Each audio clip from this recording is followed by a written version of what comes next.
Christopher Goodson back again, continuing with this new section of G.L.O shows.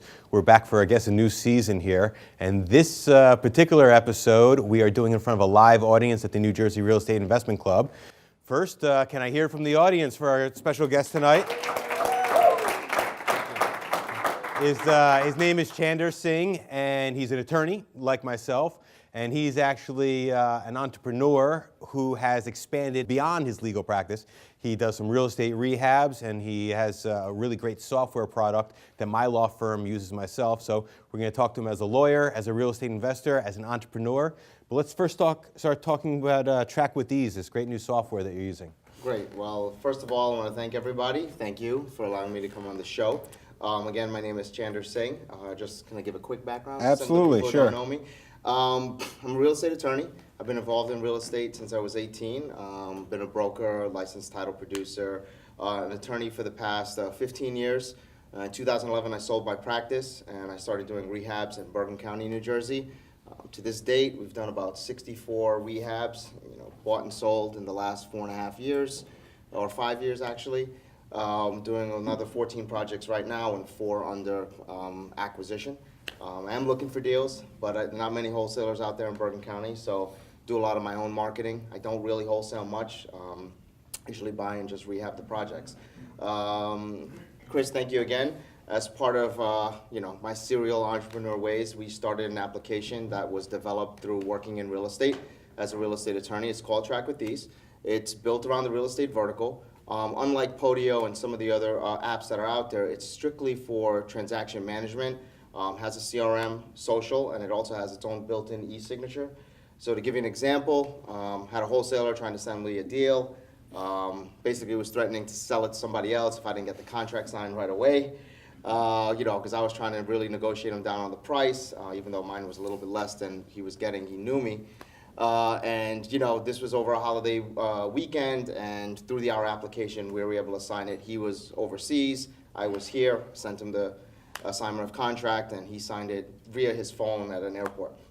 So our application has a built-in e-signature, and really what it is, it's a transaction management portal. So it allows you to connect your title company, your bank, your agents, your clients, your investors, all in one portal. You all can share information, talk. It's a live feed transaction management, so it has notifications streaming on it like Facebook. So if you see one pop up, you can immediately reply to someone. You can immediately send a document to be signed to that person if they're requesting something. Has a task manager, milestones. It's really built around real estate and to give you more time. As Doug would tell you, if you're working in your business and not on your business, then you're doing something wrong. So that lends to this man's questions about building out systems. So if you're getting into the business, it's great to look at products like MailChimp and Podio and Track with Ease to set up the systems correctly to manage the business before you get out there and start doing stuff. Again, we give it away for free. There's like a 30 to 60 day free trial. So we just allow people to use it and play with it, and then the cost of it is very inexpensive against what you get with the application. So you're really boots on the ground on a lot of different aspects of real estate as an investor, as an attorney, through this software. Talk to me generally about the real estate market. How do you feel it is right now, and where do you think it's going to be going moving forward? Well, I'm bullish on the real estate market. I think that it's still doing pretty well. Right now, rates are still very good, even though we had a very tumultuous election season and Doug's boy was elected. Congratulations. I'm not really mad at that. I mean, I'm an independent. I did vote for Hillary, but I think that Trump could be pretty good for the marketplace. I mean, the man built his fortune in real estate. Republicans are conservative by nature. Let's find out here. A round of applause for the Trump people. Where's my Hillary people at? Yeah, I do find that a lot of real estate investors are very pro-Trump. It's interesting. I voted for Hillary myself, and I think I voted against my own self-interest. Yeah. I personally, I don't want to get too political here, but what's best for me may not necessarily be best for everybody. Yeah. But, I would consider myself, I guess, a Reagan Democrat. I'm more conservative when it comes to financials, but more liberal when it comes to social policies. But that being said, getting back to the real estate market itself, everybody knows Dodd-Frank, right?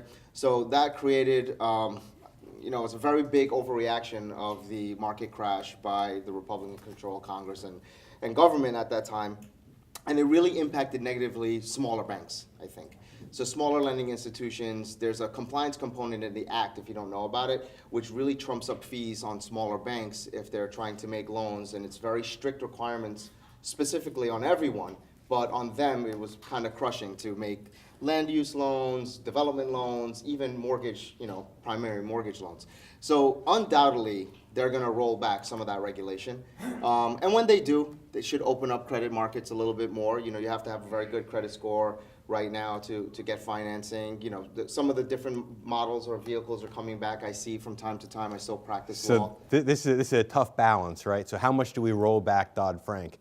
We bring it too far back, and it's the Wild West. Well, that's what I'm saying. And it's the crazy times that we used to have. And trust me, that was a great time. It felt really good. It was a great party until we had the hangover, which was the real estate market crash. So I do think guidelines are opening up, and I want them to open up, but slowly. Yeah, I agree. I mean, I don't think there's going to be, just no regulation at all. I think they'll roll it back, hopefully in a smart way. But again, if you have a conservative financial policy and a conservative oversight policy, then something's going to be done with that. I mean, now, even try to close a regular deal now, you've got the CDs, the 48-hour rules. You can't get a, package and close the same day anymore. And that was a big part of our business. Right. So what he's talking about is that we used to just have a HUD-1, all right? Everyone who's done real estate knows a HUD-1 is a 3-page document. It was a 2-page document that then turned into a 3-page document, which then turned into something called a CD, an alta statement, which then gets bigger. Now there's an alta for this, for the buyer, and a different one for the seller. So the amount of paperwork has gone up dramatically, and the ability to turn a loan quickly if you're using a Fannie, Freddie, or FHA product became a lot more difficult. Exactly. Is that why you got out of the law business? Tell the truth. Well, I got out of the law business because I saw an opportunity investing in real estate after the crash. And, I've done real estate law for a long period of time, but to be honest, I kind of burned out of real estate law. I think you get like a 7-year itch when you're practicing, and at my 7th or 8th year, I just sold my practice to my partner. I gave him 2 years notice, and I built, a business on the side, kind of like Doug and other people. If you're working full-time in corporate America or another business and you don't just jump into real estate because you still need that steady income, but you build it on the side. So I would do deals here and there, raise money on the side, talk to clients that I knew who are, buying properties for cash, and I'd be like, oh, you must have some extra capital around if you want to invest in real estate, and that's how I built up my business. That's excellent. That's kind of my same story, and I don't know about you, but I felt like I learned a lot from my clients. So being an attorney for real estate investors, not just a real estate attorney, I'm not talking about doing Joe and Susie closings, but I got to say that my law practice has helped me become a much better real estate investor. Oh, absolutely. Absolutely. When you represent people who are doing, large volumes of deals, investors, you could pick their brain. Like they say. No. They pay you to teach you. Yeah, exactly. Well, they don't know. They may not know that they're teaching you, but they do based on comment. And then you become friendly with them. Yeah. You go out for drinks. You hang out. You talk to them about how they run their business and so on and so forth. And then that's how it grows. Now, some of you here may not be attorneys or have that ability, but you come to events like this and you speak to people like Doug or people who are doing deals. People who believe in abundance. Exactly. Abundance. And speaking of abundance, I want to thank you for coming on here and sharing all this great knowledge. More than welcome. So please. Thank you. Come back again. Thank you so very much. Thanks, everybody.